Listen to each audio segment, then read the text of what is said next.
Welcome into the Locked On Knicks podcast, where we continue to answer your questions. This one is a doozy. What would the Knicks' perfect offseason look like? We'll tell you what dreams are made of next on Locked On Knicks.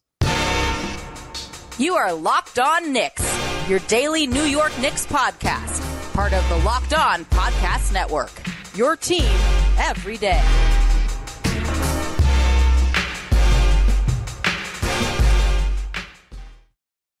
You are Locked On Knicks, your daily New York Knicks podcast. I want to thank you for making Locked On Knicks your first listen today and every day, because we're now available on all platforms. So be sure to check us out 5 days a week on YouTube by subscribing, hitting that notifications bell to ensure you never miss an episode, and then do the same on your favorite podcast platform of choice by hitting that auto download function.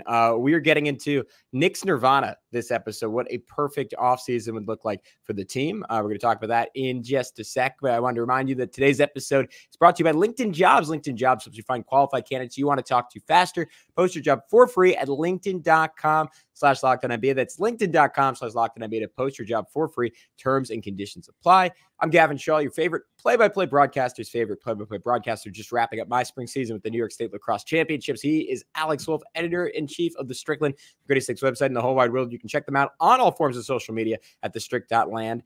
And this question, he might be a Strickland fan. We know for sure he's a Locked On Knicks fan. Jordan Bubb, at Bubb Jordan, our mailbag MVP. He wanted to know, Alex, what would be the perfect offseason for the Knicks in your opinion? And keep it as realistic as you can. If you think it has a 40 to 50% chance of happening, then you can add it. I appreciated the realistic qualifier in this question, because if not, you feel pressure to be like, well, I think the Knicks are going to trade for Luka Doncic this offseason, which probably does not quite hit the 40 to 50% threshold. But there are some really great things that could happen for the Knicks that are really realistic. Alex, I'm going to leave it to you to start us off on that.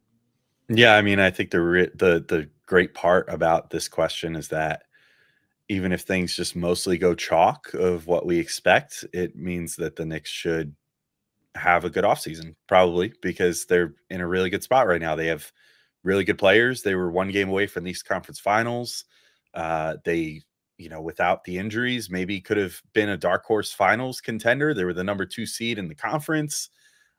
Things are looking pretty good. They've got, arguably the most dynamite scorer in the league right now in Jalen Brunson. Like, things are solid. So I think that's probably the best place to start. There's been, rumors going around that Jalen Brunson might be open to taking a 4-year, $156 million extension. And I think that's thing one for what makes this a dream offseason. If your star player just flatly takes way less than what he's worth and is happy with that, then that's a great thing for the team and a great thing for the fans, even if it's not the best thing for Jalen Brunson's bank account for, 3 generations later of his family. But yeah, I mean, I think that's thing one. If Brunson takes 4 years, 156, he could get almost double that if he waits a year and hits free agency next year and then gets a full max extension from the Knicks next year.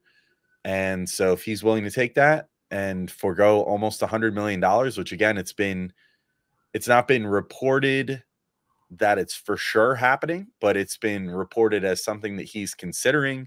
And there was even, I think I mentioned this the other day, but there was like a little Freudian slip, I guess, on Roommates, the Josh Hart and Jalen Brunson pod the other week, where Josh Hart said, it's something to the effect of but what about that extension of yours to Brunson? And Brunson's like, what extension? What are you talking about? Nothing's been signed yet, whatever. Just try to My hand's broken. I can't sign it yet. Yeah, exactly. Yeah, he can't sign it with a broken hand. So yeah, I mean, it seems like things are pointing towards it. And if Brunson signs that, that's a huge win. That's obviously thing one. You want to have your best player locked down for as long as possible. You want him committed to the team, and ideally you want him on a value contract. And it seems like Brunson, already on one of the biggest value contracts in the NBA, is willing to keep himself in that zone. And if that's the case, that's a huge win towards the offseason. I was going to say, it is very rare you see a player on the best contract in the NBA sign his next contract and it can be deemed one of the best contracts in the NBA. You very rarely see that guy even sign a good contract the next time around, because he's typically like, screw you guys. You know what it'd be. I need to get my money back on this next deal. And typically teams will acquiesce to that. I always think of Steph Curry, who to be clear, you could not give Steph Curry enough money to ever make it a bad contract when he signed, but he went from probably the best contract in NBA history after his ankle injury, where he was arguably the best player in the world. And he's making like $15 million a year. Yeah, it was insanity. And then of course from that he signed literally the biggest contract at the time in NBA history. And if you're the Warriors, you were like, all right, you know what, man, well deserved. And if Jalen Brunson like stood on his 2 feet and said, hey, like I took you guys, maybe not from the Knicks, were in still in a better position than they'd been in whatever 19 plus seasons, like when Jalen Brunson came over, but like from mediocrity to like slightly better than that to like, I think a genuine NBA title contender, and has proven himself to be a top 10 player in basketball. And if you can sniff top 10 player in the league conversation, you warrant absolute max money, and it will generally be a steal to pay that guy the most amount of money that you can pay him, barring injury or steep decline down the road. Instead of that, Jalen is choosing to help out his essentially his godfather in Leon Rose, and take a ridiculously good deal again. That will again probably be a top 5 contract in basketball. I think it's $15 million a year that he would be saving the Knicks, and costing himself 39 to 54 would be the gap. It's ridiculous. So that is step one. And if that happens for the New York Knicks, it would be too far to say that everything else is moot, just because it's so important that they keep OG Anunoby given what they sent out for him. But everything else is almost moot because you have a top 10 player in the league, and you are going to be paying him like he's, I don't know, the 70th best player in the league. And that is great for building out the rest of your team.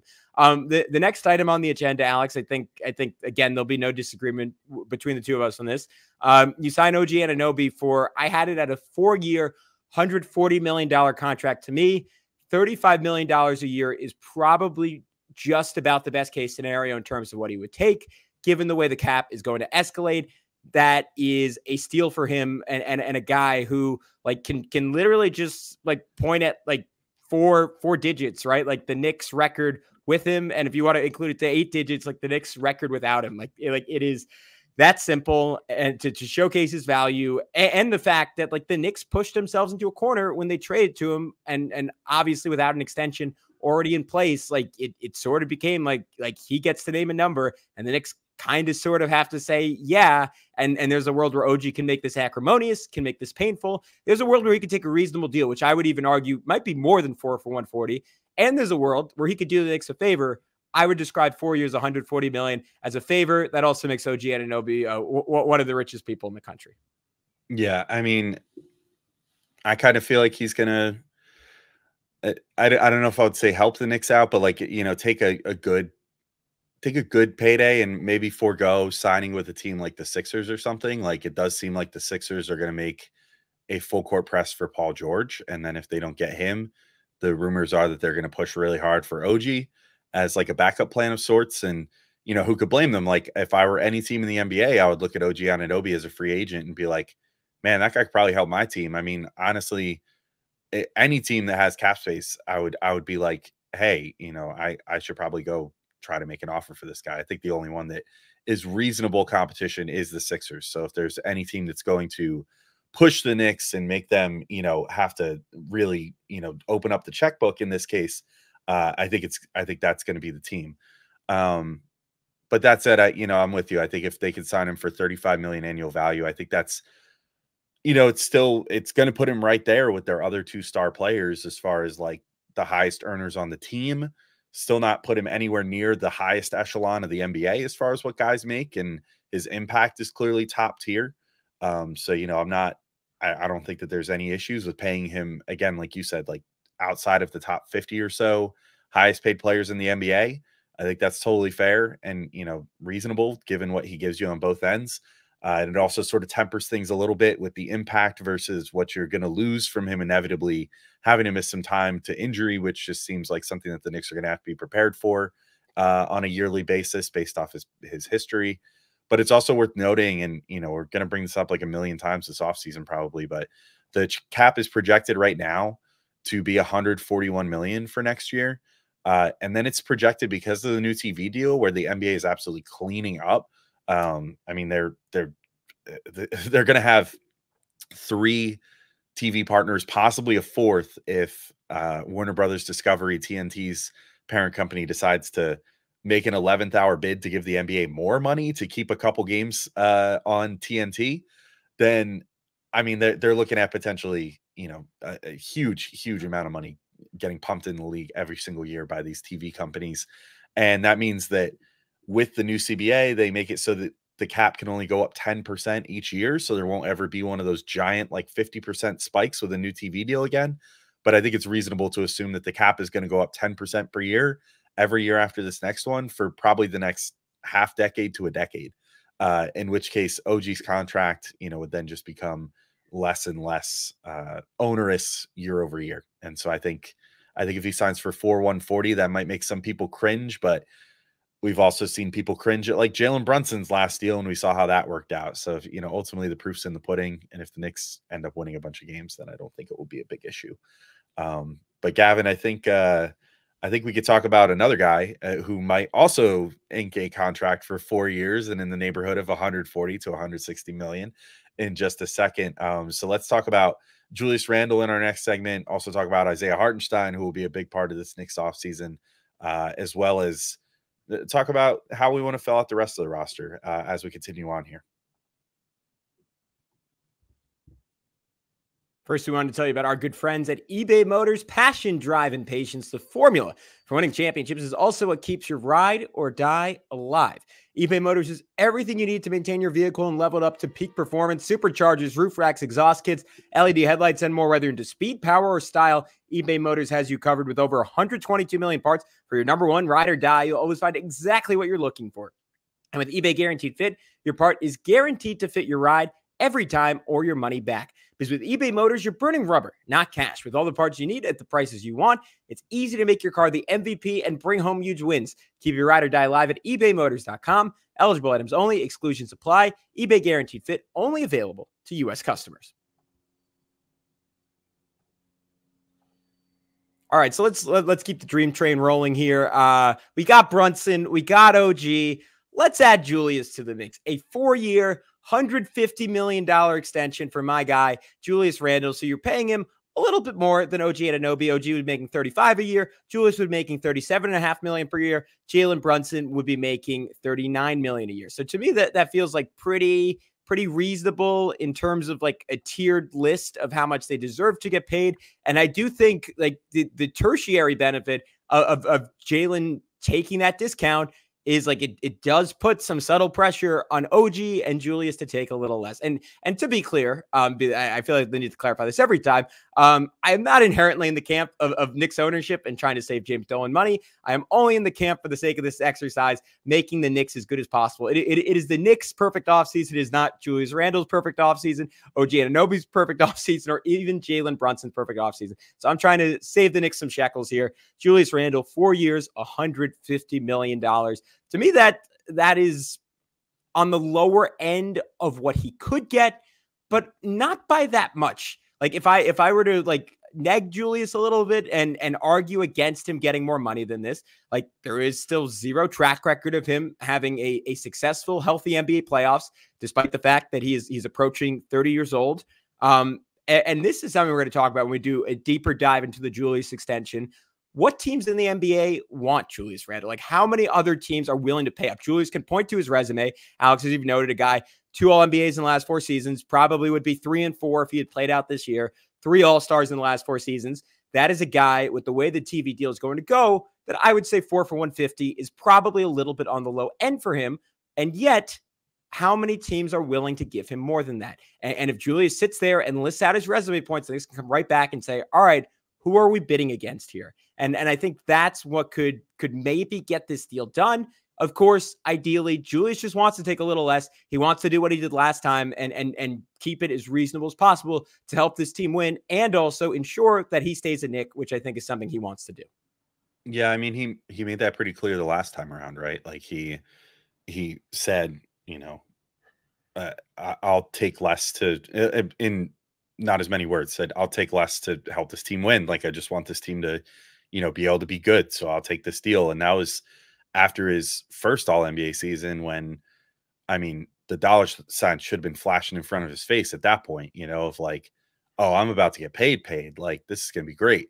You know, I can maximize my value and whatever. And the first thought on his mind was like, let me just get this extension locked in. Let me commit to this team that found the best in me. And let me, you know, do them a little favor. Like, he took a little off the top with that deal and didn't take the maximum that he could have possibly gotten. He also, you know, just avoided, you know, or didn't avoid, but, you know, just kind of forewent the ability to make a ton of money the next summer, which probably wouldn't have happened. You know, we've said this like 3 times this offseason, but probably wouldn't have happened given how things went in 21-22. It probably ended up being better for him to sign the extension that he did when he did. But I mean, the optics at the time were he was helping the team out a ton. And I would not be surprised if he did that again this year. Now, he could go up to as much as 4 years, and I've seen anywhere from 181 to 190 million. I think that it depends on where the bonuses are allowed to be and stuff like that. And I'll be honest, I don't completely know where to find that information or how to calculate that, but I just know I've seen like 2 different numbers thrown around. Either way, you're looking at like 45 to 47 million per season for him is what his maximum could be. While I agree with you, I think 4 for 150 would be my ideal or somewhere in that neighborhood. I kind of feel like I just have this feeling that he and Brunson are going to sign exact matching extensions. Just because it'll look good that way. It shows that they're the co-stars of this team, you know, whatever. And I don't know. And then it's like, oh, well, you know, they're both being treated well or as well as they can be by the team or whatever. Like he's keeping things level with Brunson so that, you know, there's no money issues. I don't know. And, you know, here's the thing, like the good news there is like Jalen doesn't have any ego, right? Like he will not be bothered by that, even though in his mind he could say like, screw that. Like, obviously I'm our best player at this point. Yeah, he wouldn't care. I mean, he's already making less than Julius. He was making, I think Jalen was making less than RJ Barrett going into this year. So like, and he didn't care about that at all. So, I mean, you know, if he's making less or more or whatever than Julius, I don't think it bothers him. I don't think it would bother Julius either, but I think that would almost be like a Leon move of being like, we'll get you guys the exact same contract. And this way, like, you guys both have the same jumping off point if you ever want it, you know, but we're going to do right by you guys. We're going to build a contender, blah, blah, blah, you know, whatever. So I that's kind of where I land on Julius right now.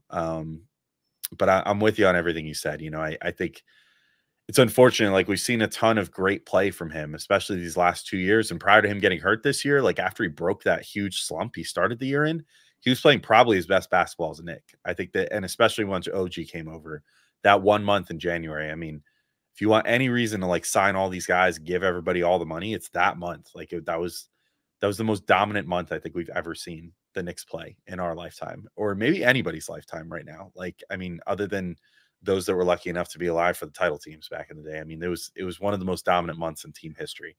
So yeah, I think try to get him on about what you signed Brunson for. If he's insistent on the 180 to 190 million number, I think you even go ahead and just do that. I mean, I don't think he would be untradeable. You know, an all NBA player making 45 million a year, it just is, you know, less than ideal. You would just, you'd like if he could do the same thing again and save himself some money, but I wouldn't fault him for trying to find the money either, or say, I'd rather wait till free agency next year and just do it then. But speaking of guys that are hitting free agency, Isaiah Hartenstein is a free agent this year. And this is another guy we've talked about a couple times already, but it comes to part of the dream offseason. I mean, I think we're in pretty stark agreements here, Gavin, and there doesn't have to be too much talk about this one, but you hand him the maximum amount of money that you can, and you just hope he takes it, which for the Knicks is 4 years and $72.5 million for Isaiah Hartenstein, which is probably less than what some other teams will be able to give him. And you just kind of got to say, hey man, please just believe in this team and believe in us and take this money and don't take 20 million from OKC or whatever. And hopefully we can go win a championship the next couple of years. But I think that's pretty much all that it comes to with the Hartenstein situation. Yeah, no, there's no need to go in depth on it. Even though we did go in depth on it, but sorry guys for wasting your time. You give him the max. You can give him 4 for 72, and yeah, you count your lucky stars if he wants to take what will inevitably be a discount, because I can guarantee there will be a team. Maybe it's not the Thunder, maybe it's not a team he particularly wants to go to or ever seriously considers. There will be a team that offers him more than that, and he will be doing the Knicks a solid, and he will be just showing that like he loves his team, he loves his culture, and kind of following in suit, like as like essentially what we're saying for all four of these guys. Fortunately, under Leon Rose has kind of been the modus operandi, right? Like it has been consistent that guys take less than what they could get from another team to be a part of what the Knicks have built. And there's some magic in what the Knicks have built. We spent all playoffs talking about it. We spent all season talking about it. So there's a reason to think it could happen. I think it does fall within a 40 to 50% threshold that Jordan prescribed us. So I think it's reasonable. Knicks re-signed Isaiah Hartenstein. Starting five is back. Full rotation's back. We're locked in. Championship contender, but now how can we help them on the margins? Is there a trade or two the Knicks can make to get even better, to tip the odds even more in their favor? Are there some draft picks we'd like to see the Knicks go after to supplement the future as much as the present? We will get into all of that and much, much more next on Locked On Knicks. But first, we got to remind you all about our friends over at LinkedIn Jobs. When you're hiring for your small business, you want to find quality professionals that are just right for the role. That's why you have to check out LinkedIn Jobs. LinkedIn Jobs has the tools to help find the right professionals for your team faster and for free. And LinkedIn isn't just another job board. LinkedIn has a vast network of more than 1 billion professionals, which makes it the best place to hire. It gives you access to professionals you can't find anywhere else. LinkedIn does all that while making the process easy and intuitive. And hiring is easy when you have that many quality candidates. So easy, in fact, that 86% of small businesses get a qualified candidate within 24 hours. LinkedIn knows that small businesses are wearing so many hats and might not have the time or resources to hire. And LinkedIn is constantly finding ways to make the process easier. They even just launched a feature that helps you write job descriptions, making the process even easier and quicker. That's why 2.5 million small businesses use LinkedIn for hiring. So post your job for free at linkedin.com/lockedonnba. That's linkedin.com/lockedonnba to post your job for free. Terms and conditions apply. All right, Gavin, we're back in to keep talking through this mailbag question from Jordan Bubb about the perfect Knicks offseason. And I think the next thing, I mean, yeah, you said it in the last segment to end off, like the whole rotation is secure now. This means that everybody that contributed leading to the playoffs and in the playoffs and everything else is ready to rock. Starting five is good. You know, your key bench players and Josh Hart, Deuce McBride. Well, we didn't address Precious Achiuwa. I guess maybe that's someone to bring up here. But, you know, I think there would just be the things around the margins now. It's like, what do you do about the guys towards the end of the bench or the guys that were kind of fringe rotation players at that point then, you know, about what their role is going to be with the team going forward. So we didn't actually have it written down. I feel bad for the guy now, but I'm going to say I would probably look to re-sign Precious Achiuwa. I think if you can get him for, I don't know, 10 million or something like that, like give him like a 2-year deal, you know, something where you're not committed to him for a really long time, something where if you have to jet him just for salary purposes or whatever, I know that's like really, I always feel so brutal. I was just going to say, Alex, do they have room to give him 10 million if they pay all these other guys what we prescribe to pay them without hitting the aprons? I mean, the aprons, I think we're going to get into it in another episode soon. And we've already talked about it a little bit in a luxury tax primer recently, but I think the aprons are sort of becoming an inevitability at this point. And I kind of think that both aprons are going to be hit this year. If they pay all these guys what they're worth. I mean, if nothing else, if they find a way to skirt just under the second apron this year, it would probably mean getting rid of Bojan for basically nothing, which I don't think is their plan. I think their plan is and should be to, you know, use his salary to kind of kick the can down the road, if nothing else, like sort of what they did with Evan Fournier's expiring salary, turning it into Bojan's salary that they could then use in a deal this summer. You know, I think their plan is to use him towards like a superstar or something.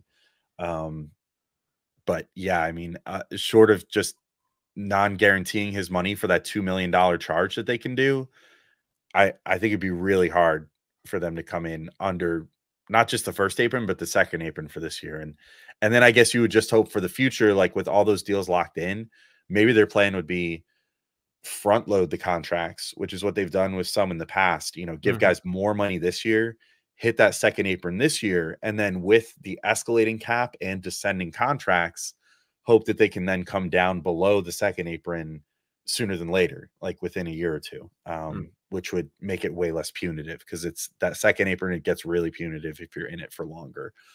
Cause then they then they start pushing your first round pick automatically to the end of the first round and stuff like that. So there's all kinds of things that go with that now.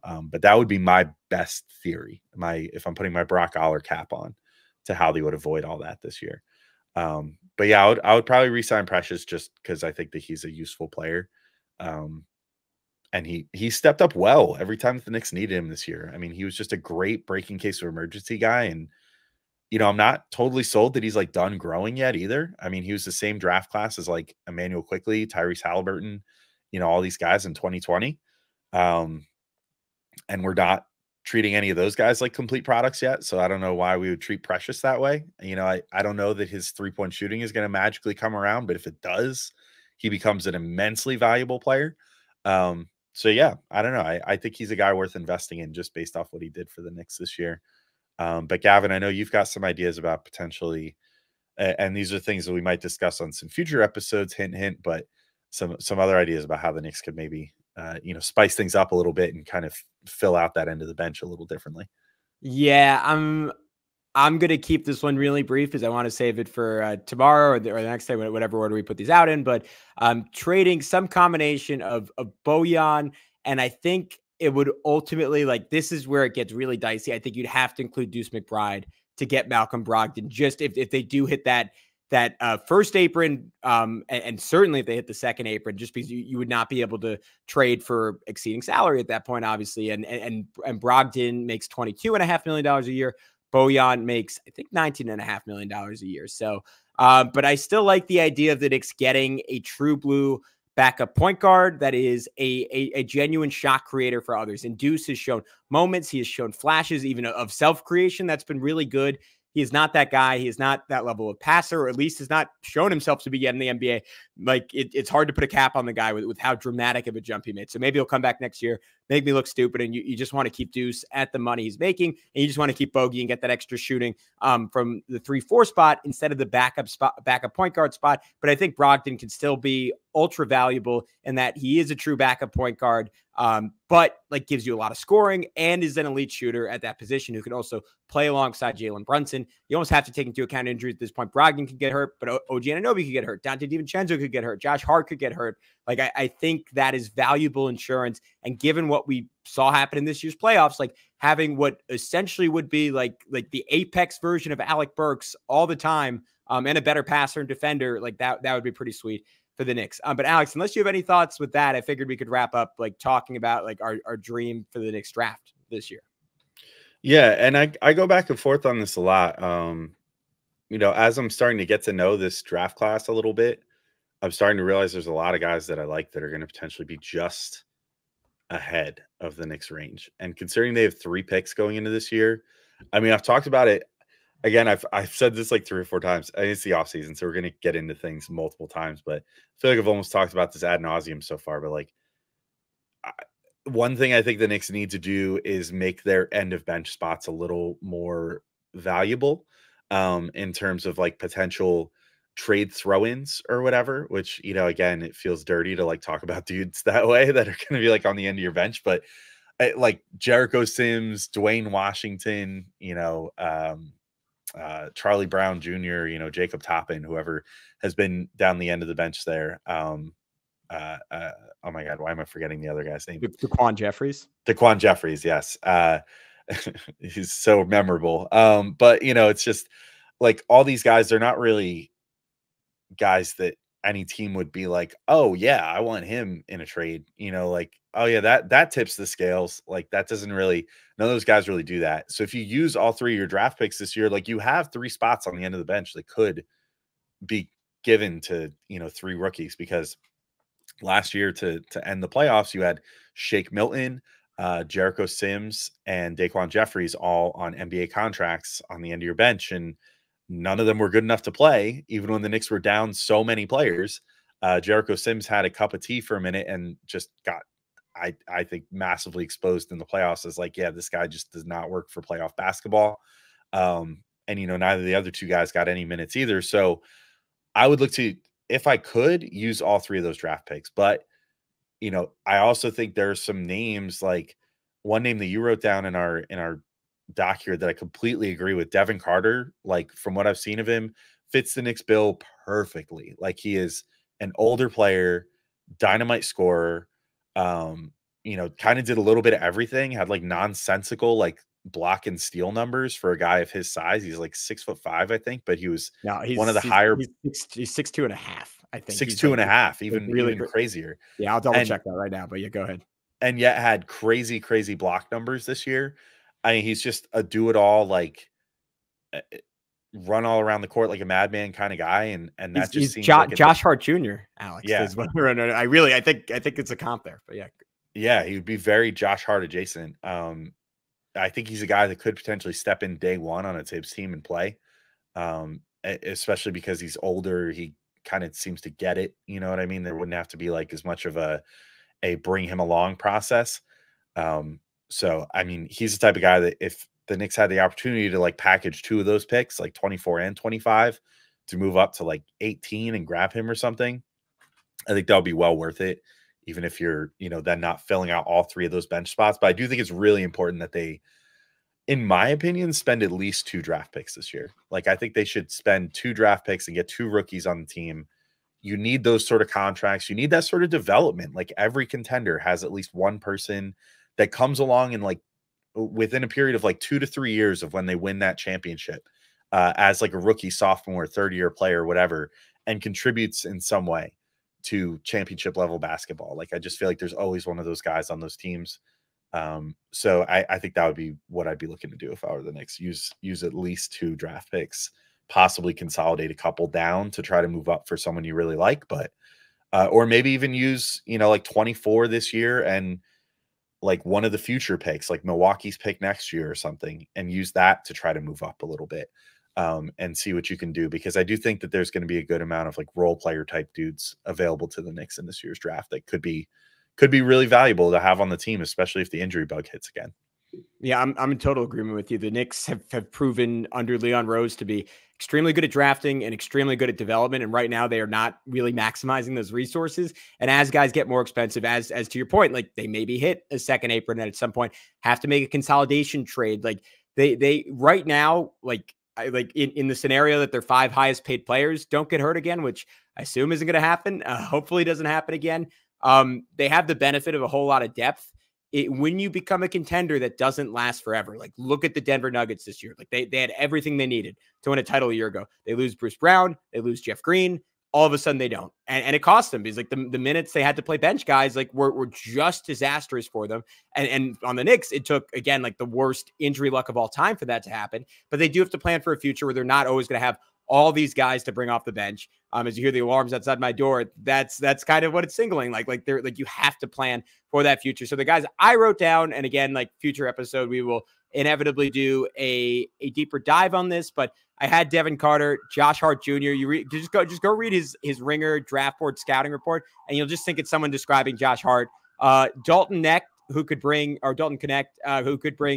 a little bit of what Bojan Bogdanovic brings to the table. Obviously not at as high of a level unless he like absolutely hits the ceiling, but I would love for the Knicks to like insulate their shooting, and like some shooting with size, I think is something that they just don't have a lot of right now. It would be really, really good for the type of team they're building. And also, like, I think that's the best way to take advantage of OG Anunoby. Jacoby Walter, to me, is another guy similar to Devin Carter, like kind of the ultimate Tibbs-esque player. He's a little bit of a higher ceiling than Carter, probably a little bit less ready to play right now, but he's someone you could bring along for the future. And then Kel'el Ware, who I always see people in our comments ask us to talk about and address. I'm sure we'll go more in depth on him when we have a draft expert on. Like, there's some stuff he has to address in terms of physicality, in terms of weight, his ability to set hard screens. I do not think he's someone who would play a lick of time next year, but the Knicks, like we saw how potent a stretch rim protecting 5 could be with the Pacers, with the Celtics. Unfortunately, with a former Knick doing it, it would be amazing to surround Jalen Brunson with that type of guy, especially into his 30s, like where if he loses just a little bit of explosiveness, like you want to make his life as easy as possible. A center that could shoot threes would do just that. So those are some of the guys I'm looking at. Again, we were just kind of touching on all this stuff today, but this was a version of our perfect offseason. So for Alex, I'm Gavin Schall. We will talk to you very, very soon on Locked On Knicks. Some stuff coming up on Julius Randle and maybe some more trade discussion. We'll get into that next time on Locked On Knicks.